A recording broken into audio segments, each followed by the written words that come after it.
திருச்சிற்றம்பலம். தென்னாடுடைய சிவனே போற்றி, எந்நாட்டவர்க்கும் இறைவா போற்றி. இன்று நாம் பெரிய புராணத்திலே 63 நாயன்மார்களில் ஒருவரான காரைக்கால் அம்மையாரின் வரலாற்றை சிறிய ஒரு கதையாக பார்க்கலாம். பெரிய புராணத்தில் 63 நாயன்மார்களில் 3 பேர் பெண்கள். மங்கையர்க்கரசி, இசைஞானியார், காரைக்கால் அம்மையார். காரைக்கால் அம்மையார் திருமுறைகளிலே 27 ஆசிரியர்கள் உள்ளார்கள். அதில் 26 பேர் பார்த்தீங்கன்னா அனைவருமே ஆடவர்கள், எல்லாருமே ஆண்கள் தான் பாடியிருக்காங்க. ஆனா ஒரே ஒரு பெண்மணி காரைக்கால் அம்மையார். இவர்தான் முதலாக திருமுறை வளர்வதற்கு பதிகம் பாடிய மூத்த பதிகம் என்று அவரை மூத்த பதிகமாக பாடியிருக்கின்றார் அவர்.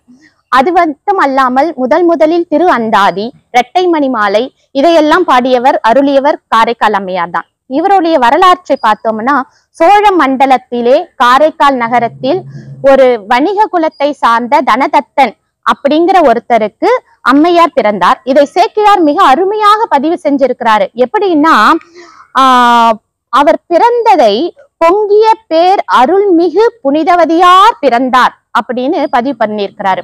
அவர் பிறக்கும் பொழுதே புனிதவதியார் என்று பெயரிட்டு பதிவு பண்ணியிருக்கிறது சேக்கிழார் இவரைத்தான். இப்படி இவர் மிக அற்புதமாக தன்னுடைய தந்தையாருடன் சேர்ந்து சிவ பூஜையிலே கலந்து கொள்வார். மிக அற்புதமாக வளர்ந்தார் இவர். தினமும் நெத்தலும் சிவ பூஜை செய்யக்கூடிய ஒரு அடியார். யாருக்காவது அன்னம்பாலிப்பு செய்துட்டுதான் சாப்பிடுவாரு. இப்படி அழகாக வளர்றாரு. அம்மையார் இளமை பருவத்தை அடைகிறாரு. இளமை பருவத்தை அடையும் பொழுது அம்மையாருக்கு திருமணம் செய்ய வேண்டும் என்கின்ற ஒரு கட்டம் இருக்கிறது. அந்த நிலையிலே பக்கத்திலே இருக்கக்கூடிய நாகப்பட்டினம் நகரத்திலே பரமதத்தன் அப்படிங்கிற ஒரு ஆடவருக்கு அம்மையார பேசி முடிக்கிறாங்க. இவங்க 2 பேருக்கும் கல்யாணமும் மிக அற்புதமாக சிறப்பாக செய்யறாங்க கல்யாணத்தை. இவங்களுடைய திருமண வாழ்க்கை மிக அற்புதமாக சென்று கொண்டிருக்கிறது. சிவபூஜை, அன்னம்பாலிப்பு, இப்படி நித்தலும் அம்மையார் யாருக்காவது ஒரு அடியாருக்கு அன்னம்பாலிப்பு படைத்து விட்டுதான் உணவு சாப்பிடுவாரு. இப்படி போயிட்டு இருக்கும் போது திடீர்னு ஒரு நாள் பரமதத்தனை பார்ப்பதற்காக அவரோட நண்பர் வரார். நண்பர் புதுசா கல்யாணமான தம்பதியர்கள். இவங்களை பார்க்க வரும்போது வெறும் கையோட போகக்கூடாது. அதனால 2 மாங்கனிகளை கொண்டு வராங்க. கொண்டு பரமதத்தர் கிட்ட கொடுக்குறாங்க.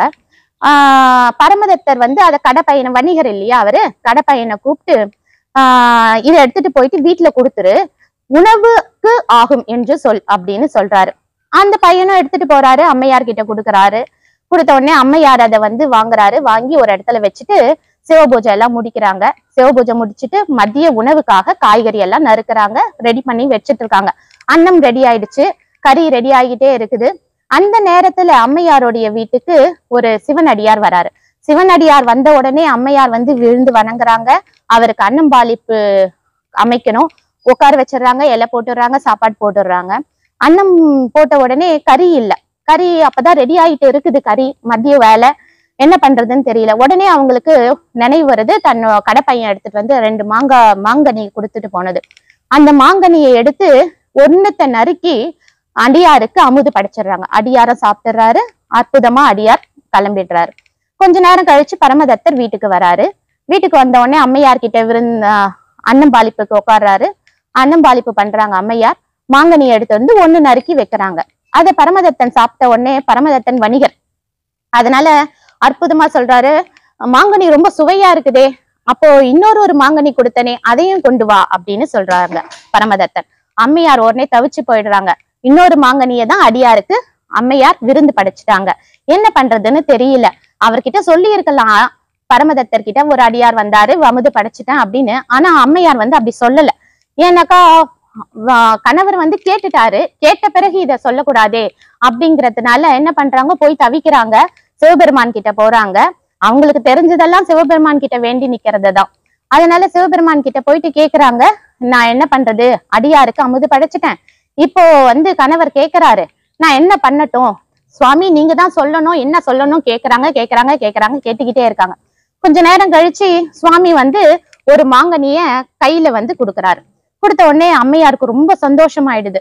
எடுத்துட்டு போயிட்டு நறுக்கி அதை எடுத்துட்டு போயிட்டு பரமதத்தருக்கு கணவருக்கு வச்சிடுறாங்க. விருது படைக்கிறாங்க. விருது படைக்கும் போது பரமதத்தன் அதை எடுத்து ஒரே ஒரு கடிதம் கடிக்கிறாரு. உடனடியா கண்டுபிடிச்சிட்டாரு, இது முன்பு சாப்பிட்ட மாங்கனி இல்லையே இது அப்படின்னு சொல்றாரு பரமதத்தர்.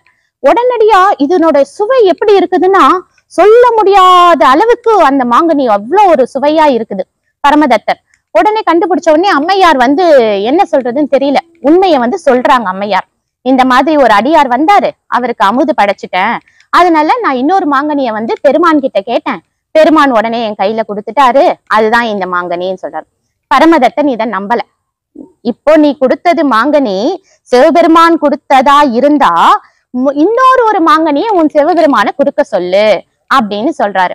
உடனே அம்மையார் போயிட்டு சிவபெருமான் கிட்ட எதுவுமே சொல்லல. என்ன சொல்றாங்கன்னா, முன்பு கொடுத்த மாங்கனி உண்மை என்றால் இப்பொழுது அதே மாங்கனியை மறுபடியும் கொடு அப்படின்னு கேக்குறாங்க. பெருமானால ஒண்ணுமே சொல்ல முடியாது. முன்பு கொடுத்த மாங்கனி உண்மையா இருந்தா மீண்டுமாக இன்னொரு ஒரு மாங்கனியை எனக்கு நீ இப்ப கொடு அப்படின்னு கேக்குறாங்க பெருமான் கிட்ட. அவ்வளவு உரிமையோட கேக்குறாங்க. உடனே சிவபெருமான் என்ன சொல்றது தெரியல. ஏன்னா முன்பு கொடுத்த மாங்கனி உண்மை, அப்பனா இப்ப கொடுத்தே ஆகணும், இல்லைன்னா பொய்ன்னு ஆயிடும்.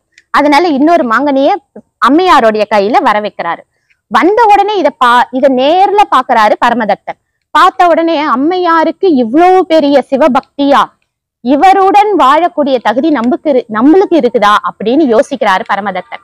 யோசிச்ச உடனே என்ன பண்றாரு, ஒண்ணுமே சொல்லல. அம்மையார் கிட்ட ஏன்னா அவங்க எல்லாம் வணிகம் பண்றவங்க இல்லையா, கடல் கடந்து போயிட்டு வணிகம் பண்ணிட்டு வருவாங்க எப்பவுமே. நான் கடல் கடந்து போயிட்டு வணிகம் பண்ணிட்டு வரேன், திரவியம் ஈட்டிட்டு வரேன், கொஞ்ச நாள் ஆகும் அப்படின்னு சொல்லிட்டு போயிடுறாரு. போயிட்டு என்ன பண்றாரு, கொஞ்ச நாள் கழிச்சு பாண்டிய நாட்டுல வேறு ஒரு பெண்ணை திருமணம் முடித்து அவருக்கு குழந்தையும் பிறந்து அந்த குடும்பத்தோட வாழ்ந்துகிட்டு வராரு. இத ஒருத்தர் பார்த்துட்டு அம்மையார் கிட்ட வந்து சொல்றாங்க. ஏன்னா பக்கம் பாண்டிய நாடு, காரைக்கால் இதெல்லாம் வந்து ஒரு வட்டத்துக்குள்ள வரக்கூடியது. சோ வந்து சொன்ன உடனே அம்மையார் வந்து, அப்படியா, என்னுடைய கணவர் வேறொரு குடும்பம் இருக்கிறதா அப்படின்னு இவங்க எல்லாம் பரமதத்தனை பாக்குறதுக்காக அம்மையாருடைய தந்தை தனதத்தன் இவங்க எல்லாரும் போறாங்க அவங்கள பாக்குறதுக்கு. அப்போ பரமதத்தன் வந்து அம்மையார் வராங்க, தன்னை பாக்குறதுக்காக அம்மையார் வராங்கன்னு கேள்விப்பட்டு அடுத்த நிமிஷமே தன்னுடைய குடும்பத்தையும் அழைச்சுக்கிட்டு அம்மையார பாக்கிறதுக்கு இவர் வராரு, ஓடி வராரு. ஏன்னா அம்மையார் அந்த அளவுக்கு சிவபக்தி உடையவர், சிவன் அடியார் அப்படிங்கிறது பரமதத்தனுக்கு தெரியும். அதனால ஓடி வந்து என்ன பண்றாரு, அம்மையாருடைய காலில் உடனே விழுந்துடுறாரு. விழுந்து, அம்மையே, இது என்னுடைய குடும்பம், இவங்கதான் என்னுடைய குழந்தைகள் அப்படின்னு சொல்றாங்க. குழந்தையோட பேர் கேட்டீங்கன்னா, குழந்தைக்கு பேர் வச்சிருக்கிறாரு புனிதவதி அப்படின்னு, அம்மையாருடைய பேரையே குழந்தைக்கு வச்சிருக்கிறாரு. இத பார்த்த உடனே அம்மையாரு ரொம்ப அப்படியே என்ன சொல்றதுன்னே வாயடைச்சு போயிடுறாங்க. தன்னுடைய கணவர் தன்னுடைய காலில் விழுந்து விட்டாரே, கணவருக்காக தான் இத்தனை காலமா அவங்க காத்துக்கிட்டு இருந்தாங்க. கணவர் வணிகத்துக்கு போயிருக்கிறாரு, வாணிகத்துக்காக கடல் கடந்து போயிருக்கிறாரு அப்படின்னு நினைச்சிட்டு இருந்தாங்க. ஆனா இப்ப கணவர் தன்னை விடுத்து இன்னொரு குடும்பத்தோடு சேர்ந்து குழந்தையும் பெற்று அந்த குழந்தைக்கு தன்னுடைய பெயரை புனிதவதி என்று வைத்துள்ளாரே அப்படின்னு அம்மையார் ரொம்ப வருத்தத்தோட என்ன பண்றாங்கன்னா, உடனடியா சுவாமி கிட்ட கேக்குறாங்க. சுவாமி, எனக்கு அப்ப அம்மையார் வந்து என்ன கேட்டிருக்காங்கன்னா, தன்னுடைய கணவருடன் வாழ இனி எனக்கு இல்ல, கணவரோட என்னால வாழ முடியாது, அப்போ இந்த உடம்பை எனக்கு வேண்டாம், இந்த உடம்பை எடுத்துட்டு எனக்கு ஒரு பேய் உடம்பை கொடுக்குமாறு இறைவனிடம் மன்றாடி கேட்கின்றார் அம்மையார். உடனடியாக அனைவரும் சுற்றத்தாறு, அங்க இருக்கக்கூடியவங்க எல்லாருமே இருக்கிறாங்க. அவ்வளோ பெரிய நகரம், எல்லார் முன்னாடியும் சுவாமி வந்து ஒரு பெரிய அற்புதத்தை நடத்துறாரு. அம்மையாருக்கு அந்த நிமிஷமே அவங்களுக்கு நரம்பு எலும்போடு கூடிய ஒரு பேய் உடல் அவங்களுக்கு கிடைக்குது. இதுதான் அவர் வந்து பேயா மாறக்கூடிய அந்த கதை. அம்மையார் அந்த பேய் உடம்பை வாங்கின உடனே திருவந்தாதி முதலாக அவர் பாடினது திருவந்தாதி பாடுறாங்க.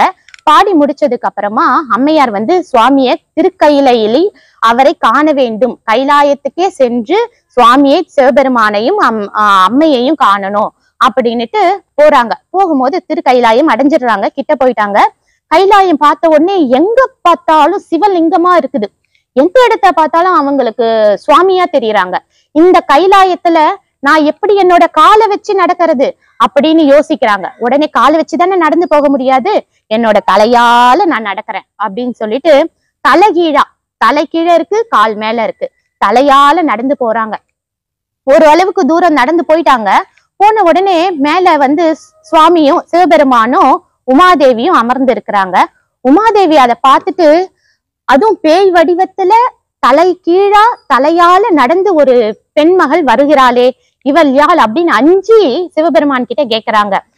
என்னன்னு கேக்குறாங்கன்னா, பெருமானே, தலை கீழாக நடந்து வரும் பேய் உருவத்தோட வரக்கூடிய பெண் இவள் யார் அப்படின்னு கேக்குறாங்க உமாதேவி.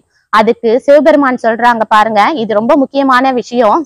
இத தெய்வ சேக்கிழாரை ரொம்ப அழகா அற்புதமா பதிவு செஞ்சிருக்கிறாரு. என்னன்னா, வரும் இவள் தம்மை பேணும் அம்மைக்கான் உமையே, அஞ்சாதே உமையே, வரும் இவள் தம்மை பேணும் அம்மைக்கான் அப்படின்னு சொல்றாரு. அதாவது வரக்கூடிய இந்த மகள், இந்த பெண்மணி என்னுடைய அம்மா அப்படின்னு சொல்றாரு. பெருமான் ஒரு பெண்ணை அம்மா என்று அழைத்து கூறியிருக்கின்றார் என்றால் அந்த அம்மைக்கு எத்தனை மிகப்பெரிய சிறப்பு உடையதாக இருக்க வேண்டும் பாருங்க. அவங்க அம்மான்னு போறாங்க, அம்மான்னு அவர் அழைச்சிட்டாரு. யாரு? சுவாமி சிவபெருமான் அம்மான்னு கூப்பிடுறாரு. அம்மையார் வந்து தலைகீழா நடந்து தலையால நடந்து கிட்ட போயிட்டாங்க. போன உடனே அப்பான்னு போயிட்டு அவருடைய திருக்கடல் கால்களில் விழுந்து பணிகிறாங்க. சுவாமி அம்மையே அம்மா அப்படின்னு அவங்கள உடனே பிடிச்சுக்கிறாரு. இந்த காட்சி மிக அற்புதமான ஒரு காட்சி. அம்மையார் அப்பான்னு கூப்பிடுறதும், சுவாமி அவங்கள அம்மையே அப்படின்னு அழைக்கிறதும் ரொம்ப அந்த நிகழ்வான ஒரு தருணம். இத உமாதேவியாரும் அருகில் இருந்து பாக்குறாங்க. பார்த்த உடனே சுவாமி கேக்குறாரு, அம்மையே உங்களுக்கு என்ன வேணும் அப்படின்னு கேக்குறாரு. அம்மையார் என்ன தெரியுமா கேட்டாங்க? எதுவும் எனக்கு இது வேணும் அது வேணும் அதெல்லாம் எதுவுமே கேட்கல. அம்மையார் கேக்குறாங்க, இரவாத அன்பு வேண்டும் அப்படின்னு கேக்குறாங்க. ஒண்ணு. இன்னொன்னு, பிறவாமை வேண்டும். அப்படியே பிறந்துட்டா மீண்டும் பிறப்பு எனக்கு உண்டு என்றால் உன்னை மறவாமை வேண்டும் அப்படின்னு கேக்குறாங்க. இரவாமை வேண்டும், பிறவாமை வேண்டும். அப்படியே நான் பிறந்துட்டேன்னா கூட உன்னை மறவாமை வேண்டும். இன்னொன்னு கேக்குறாங்க ரொம்ப முக்கியமா, அறவா நீ ஆடும் பொழுது உன் அடியின் கீழ் நான் இருக்க வேண்டும் அப்படின்னு கேக்குறாங்க. அதுதான் நீங்க பாத்தீங்கன்னா திருவாலங்காடுல இன்னமும் சுவாமி ஆடிக்கிட்டே இருக்கிறாரு. மாணிக்க சபை, திருவாலங்காடு என்பது மாணிக்க சபை. அந்த மாணிக்க சபையிலே சுவாமி வந்து மத்தியிலே நின்று ஆடிக்கொண்டிருப்பார். அதன் கீழாக காரைக்கால் அம்மையார் தாளமிட்டு நின்று பாடிக்கொண்டிருப்பார். இந்த காட்சி இன்றும் நீங்கள் போனீங்கன்னா திருவாலங்காட்டிலே மிக அற்புதமாக அந்த காட்சியை காணலாம். இந்த வரத்தை அவங்க கேட்ட உடனே சுவாமி வந்து தந்தோம் என்று சொல்லி அருள் செய்யறாரு. சுவாமி கொடுத்த உடனே சொல்றாரு, நீங்க திருவாலங்காடு போங்க, அந்த இடத்துல உங்களுக்கு முக்தி பேரு கிடைக்கும், நீங்க எப்பவுமே நான் ஆட நீங்கள் பாடிக்கொண்டிருக்கலாம் அப்படின்னு சொல்றாங்க. இவங்களும் திருவாலங்காடு வராங்க. திருவாலங்காடு வந்து பல பதிகங்களை பாடுறாங்க. திருமுறைகளிலே பல பதிகங்களை அவர் பாடிய பல பதிகங்கள் மூத்த திருப்பதிகம், திரு அந்தாதி, இரட்டை மாலை, இப்படி பல திருமுறைகள் பதிகங்களை பாடுறாங்க. பாடி முடிச்சதுக்கு அப்புறமா அம்மையார் வந்து ஒரு நாள் முக்தி அடைகிறாங்க. திருவாலங்காட்டிலே அம்மையார் முக்தி அடைந்த தலமாக இருக்கிறது. இந்த ஒரு நிகழ்ச்சியை அற்புதமா நம்மளுடைய சொக்கநாதர் கோவில்ல, திரு ஆலவாய் சொக்கநாதர் கோவிலிலே கொடிமரத்துக்கு எதிரில இடதுபுறமா பாத்தீங்கன்னா வெண்ணெய் பிரான் அப்படின்ற ஒரு சிலை இருக்கும். வெண்ணெய் பிரானுக்கு பக்கத்திலேயே நடராஜ பெருமான் இருப்பாரு. நடராஜ பெருமானுடைய திருவடிக்கு கீழே ஒரு எலும்புடன் கூடிய ஒரு பேய் மாதிரி தெரிவாரு. அம்மையார் அவ்வளோ தேஜஸோட அழகா பாடிக்கொண்டிருப்பார். தாளத்தோட நின்று கொண்டு பாடிக்கொண்டு இருப்பதை நம்ம அற்புதமா காணலாம் அந்த ஒரு நிகழ்வு. எனவே திரு காரைக்கால் அம்மையார், காரைக்கால் அம்மையாருடைய இயற்பெயர் புனிதவதியார். இவர் வந்து நம்ம பெரியவங்களை பேர் சொல்லி கூப்பிடுறது இல்ல, காரைக்கால் நகரத்தை சார்ந்ததுனால அவரை வந்து நம்ம காரைக்கால் அம்மையார் அப்படின்னு பேசுறோம். காரைக்கால் அம்மையார் பெண்மணிகளில் மிக சிறந்தவர், திருமுறை ஆசிரியராக இருக்கக்கூடியவர் காரைக்கால் அம்மையார். காரைக்கால் அம்மையாரின் வரலாற்றை பற்றி இதுவரை கண்டோம். மிக அற்புதம். திருச்சிற்றம்பலம். மீண்டும் திருவருள் வாய்க்குமே ஆனால் மற்றொரு நாயன்மாரை பற்றி மீண்டுமாக சந்திப்போம். திருச்சிற்றம்பலம். தென்னாடுடைய சிவனே போற்றி, எந்நாட்டவர்க்கும் இறைவா போற்றி.